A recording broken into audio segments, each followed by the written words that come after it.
Bilangan pasal 15. Tuhan berfirman kepada Musa, "Berbicaralah kepada orang Israel dan katakanlah kepada mereka, apabila kamu masuk ke negeri yang akan kuberikan kepadamu menjadi tempat kediamanmu, dan kamu hendak mempersembahkan korban api-apian bagi Tuhan dari lembu sapi atau kambing domba, baik korban bakaran atau korban sembelihan, baik untuk membayar suatu nazar khusus atau sebagai persembahan sukarela atau pada waktu perayaan-perayaanmu, dan dengan demikian menyediakan bau yang menyenangkan bagi Tuhan. Maka orang yang mempersembahkan persembahannya itu kepada Tuhan haruslah mempersembahkan sebagai korban sajian 1/10 eva tepung yang terbaik, diolah dengan 1/4 hin minyak. Dan beserta korban bakaran atau korban sembelihan itu engkau harus juga mempersembahkan 1/4 hin anggur sebagai korban curahan untuk setiap ekor domba yang dipersembahkan. Tetapi jikalau persembahanmu itu seekor domba jantan, engkau harus mempersembahkan sebagai bukti korban sajian 2/10 eva tepung yang terbaik diolah dengan 1/3 hin minyak. Dan sebagai korban curahan haruslah kau persembahkan 1/3 hin anggur menjadi bau yang menyenangkan bagi Tuhan. Dan apabila engkau mengolah seekor lembu sebagai korban bakaran atau sebagai korban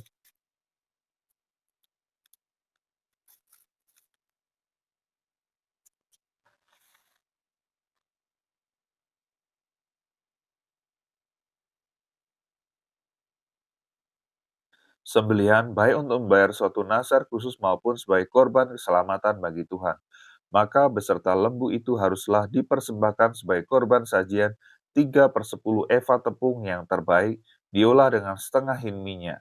Dan sebagai korban curahan haruslah kau persembahkan setengah hin anggur. Itulah korban api-apian yang baunya menyenangkan bagi Tuhan. Demikianlah harus diperbuat untuk setiap ekor lembu dan untuk setiap ekor domba jantan dan untuk setiap ekor domba atau kambing. Berapapun jumlah hewan yang kamu olah, untuk setiap hewan itu harus kamu perbuat demikian juga. Setiap orang Israel asli haruslah berbuat demikian apabila ia mempersembahkan korban api-apian yang baunya menyenangkan bagi Tuhan.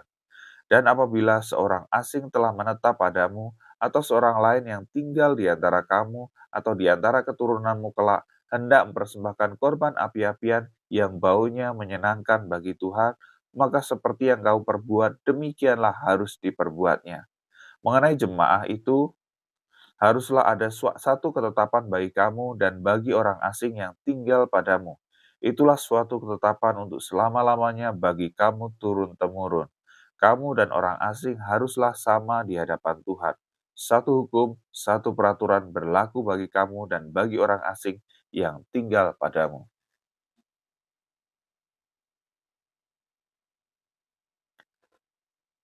Lagi berfirmanlah Tuhan kepada Musa, "Berbicaralah kepada orang Israel dan katakanlah kepada mereka, apabila kamu masuk ke negeri kemana kamu akan kubawa, maka apabila kamu makan roti hasil negeri itu, haruslah kamu mempersembahkan persembahan khusus bagi Tuhan.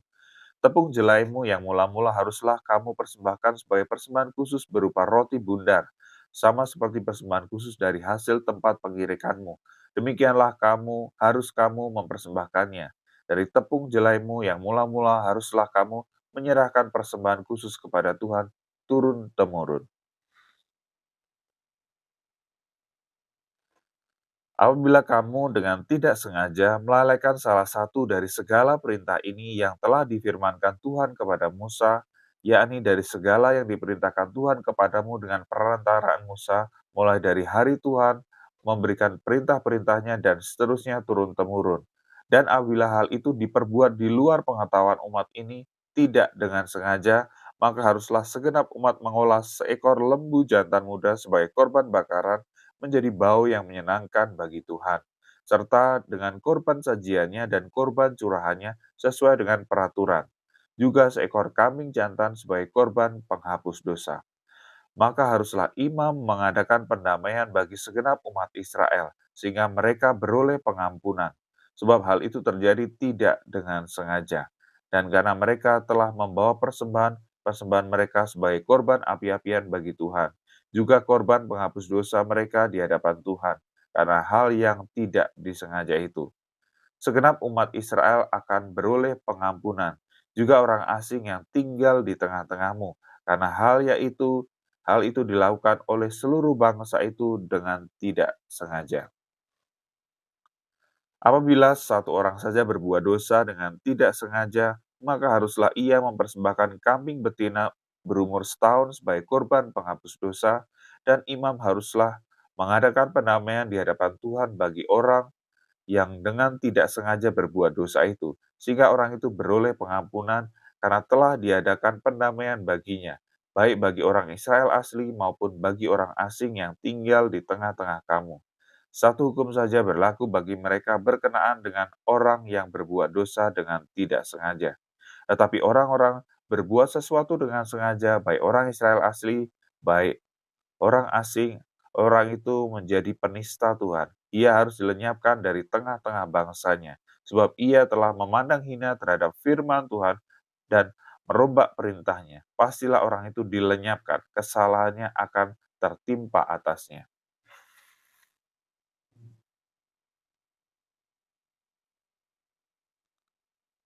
Ketika orang Israel ada di padang gurun, didapati merekalah seorang yang mengumpulkan kayu api pada hari Sabat. Lalu orang-orang yang mendapati dia sedang mengumpulkan kayu api itu menghadapkan dia kepada Musa dan Harun dan segenap umat itu. Orang itu dimasukkan dalam tahanan, oleh karena belum ditentukan apa yang harus dilakukan kepadanya. Lalu berfirmanlah Tuhan kepada Musa, orang itu pastilah dihukum mati. Segenap umat Israel harus melontari dia dengan batu di luar tempat perkemahan. Lalu segenap umat menggiring dia keluar tempat perkemahan, kemudian dia dilontari dengan batu sehingga ia mati, seperti yang difirmankan Tuhan kepada Musa. Tuhan berfirman kepada Musa, "Berbicaralah kepada orang Israel dan katakanlah kepada mereka bahwa mereka harus membuat jumbai-jumbai pada punca baju mereka, turun-temurun, dan dalam jumbai-jumbai punca itu haruslah dibubuh benang ungu kebiru-biruan. Maka jumbai itu akan mengingatkan kamu apabila kamu melihatnya kepada segala perintah Tuhan, sehingga kamu melakukannya dan tidak lagi menuruti hatimu atau matamu sendiri, seperti biasa kau perbuat dalam ketidaksetiaanmu terhadap Tuhan. Maksudnya supaya kamu mengingat dan melakukan segala perintahku dan menjadi kudus bagi Allahmu. Akulah Tuhan Allahmu yang telah membawa kamu keluar dari tanah Mesir, supaya aku menjadi Allah bagimu. Akulah Tuhan Allahmu." Korah bin Yisar, Korah bin Yisar bin Kehat bin Lewi beserta Datan dan Abiram, anak-anak Eliab, dan On bin Pelet, ketiganya orang Ruben, mengajak orang-orang untuk memberontak melawan Musa, beserta 250 orang Israel. Pemimpin-pemimpin umat itu, yaitu orang-orang yang dipilih oleh rapat, semuanya orang-orang yang kenamaan. Maka mereka berkumpul mengurumuni Musa dan Harun, serta berkata kepada keduanya, "Sekarang cukuplah itu, segenap umat itu adalah orang-orang kudus, dan Tuhan ada di tengah-tengah mereka. Mengapakah kamu meninggikan diri di atas jemaah Tuhan?" Ketika Musa mendengar hal itu, sujudlah ia, dan ia berkata kepada Korah dan segenap kumpulannya, "Besok pagi Tuhan akan memberitahukan siapa kepunyaannya dan siapa yang kudus, dan ia akan memperbolehkan orang itu mendekat kepadanya. Orang yang akan dipilihnya akan diperbolehkannya mendekat kepadanya. Perbuatlah begini, ambillah perbaraan-perbaraan, hai Korah, dan kamu segenap kumpulannya. Bubuhkan api ke dalamnya, dan taruhlah ukupan di atasnya, di hadapan Tuhan pada esok hari. Dan orang yang akan dipilih Tuhan, dialah yang kudus. Cukuplah itu, hai orang-orang Lewi."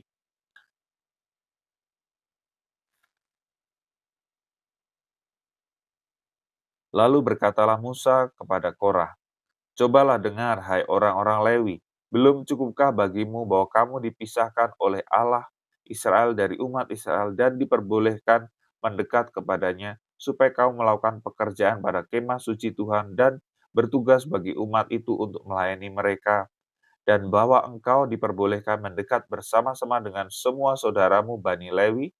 Dan sekarang mau pula kamu menuntut pangkat imam lagi? Sebab itu engkau ini dengan segenap kumpulanmu kamu bersepakat melawan Tuhan.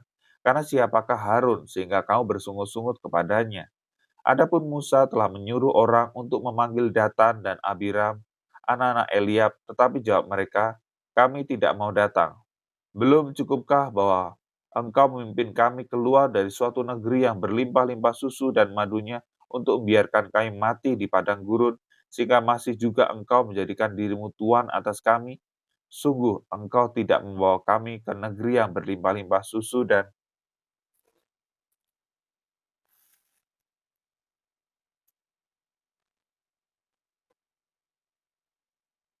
madunya, ataupun memberikan kepada kami ladang-ladang dan kebun-kebun anggur sebagai milik pusaka. Masakan engkau dapat mengelabui mata orang-orang ini? Kami tidak mau datang. Lalu sangat marahlah Musa dan ia berkata kepada Tuhan, janganlah perhatikan segala persembahan mereka. Belum pernah kuambil satu ekor keledai pun dari mereka, dan belum pernah kulakukan orang yang jahat kepada seseorang pun dari mereka. Lalu berkatalah Musa kepada Korah, engkau ini dengan segenap kumpulanmu harus menghadap Tuhan, engkau dan mereka dan Harun pada esok hari. Baiklah kamu masing-masing membawa perbaraan, membubuh ukupan di atasnya, lalu kamu mempersembahkan masing-masing perbaraannya ke hadapan Tuhan. 250 perbaraan. Juga engkau ini dan Harun masing-masing harus membawa perbaraannya. Maka mereka masing-masing membawa perbaraannya, membubuh api ke dalamnya, menaruh ukupan di atasnya. Lalu berdirilah mereka di depan pintu kemah pertemuan, juga Musa dan Harun. Ketika Korah mengumpulkan segenap umat itu melawan mereka berdua di depan pintu kemah pertemuan, tampaklah kemuliaan Tuhan kepada segenap umat itu. Lalu berfirmanlah Tuhan kepada Musa dan Harun, pisahkanlah dirimu dari tengah-tengah umat ini, supaya kuhancurkan mereka dalam sekejap mata. Tetapi sujudlah mereka berdua dan berkata, ya Allah, Allah dari roh segala makhluk, satu orang saja berdosa, masakan engkau murka terhadap segenap perkumpulan ini?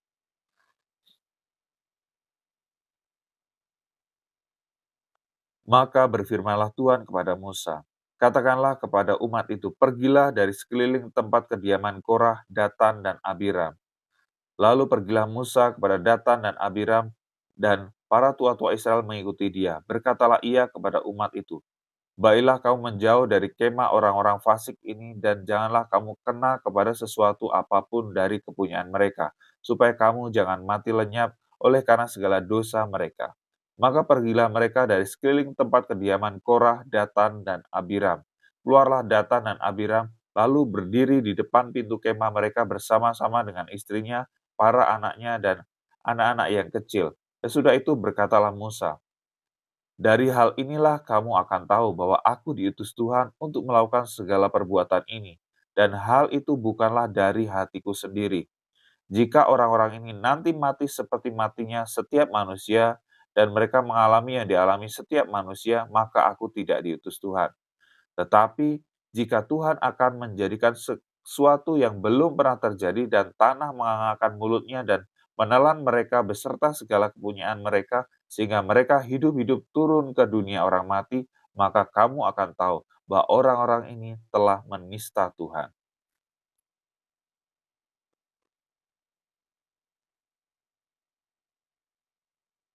Baru saja ia selesai mengucapkan segala perkataan itu, maka terbelahlah tanah yang di bawah mereka, dan bumi membuka mulutnya dan menelan mereka dengan seisi rumahnya dan dengan semua orang yang ada pada Korah dan dengan segala harta milik mereka. Demikianlah mereka dengan semua yang ada pada mereka turun hidup-hidup ke dunia orang mati, dan bumi menutupi mereka, sehingga mereka binasa dari tengah-tengah jemaah itu. Dan semua orang Israel yang di sekeliling mereka berlarian mendengar teriak mereka, sebab kata mereka, jangan-jangan bumi menelan kita juga. Lagi keluarlah api berasal daripada Tuhan, lalu memakan habis ke 250 orang yang mempersembahkan ukupan itu.